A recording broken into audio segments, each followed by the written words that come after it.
How much vinyl do you need to wrap your car? Let's talk about it. There's different schools of thought when it comes to ordering vinyl, so let's go through all of them. The first one is just order a full roll. Now, a full roll is 75 feet of vinyl. 75 feet is going to be more than enough to do most cars. Unless you have like a massive truck or a massive SUV, 75 feet is plenty.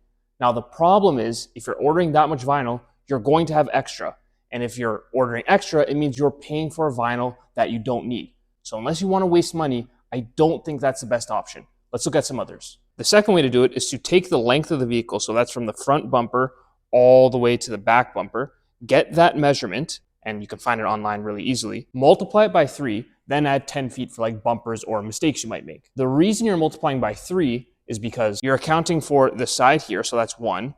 2 is like the trunk, the roof, and the hood, and 3 is the opposite side.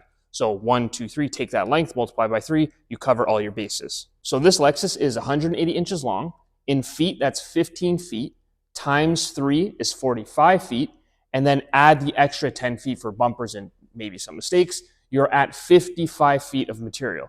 Now, to be even more safe, I'd probably just order 60, and then I'd be very comfortable that if I make a mistake, I will have more than enough vinyl to finish this project. Now, the last way to do it is to literally measure out every single panel, and I can show you how to do that too. The way I do it is I use a soft measuring tape because this is going to be against each panel and you don't want to scratch the panel. Now, you also want to make sure that when you're measuring this, you are measuring the furthest point on each panel. If I only measure to here, I'm missing all of this and I'm going to be short. Very bad idea. So these 2 points are pretty similar. It's not that big a deal. We'll just pick this one. We have to go way past here. I know that's, no one will make that mistake because there's so much more of the panel. But a common mistake is you measure across and you measure to like right here. But often there is a large bend or a curve in this panel, and this point can be 2 inches further in than the point up here or down at the bottom. So you really want to look at the panel, figure out where your furthest points are, and then measure from there. So I'm going to go from here all the way to here. Those are going to be my 2 points. So let's put this here. Oh, and I forgot the most important part. You're not just measuring the length of the panel because you need excess. You need to wrap around, you need to trim, and you need vinyl to grab and stretch. So I always measure 3 inches past either end. So we're going to put a 3 over here. I mean, you could just add 6 to the measurement too. That works. We'll put a 3 over here. We're going to follow the panel. Right? I'm not just going to go up like this. We're going to follow the panel. And when I get all the way over here, let's see, it's about 49, but I need to add 3, so 52 inches. This panel is 52 inches wide.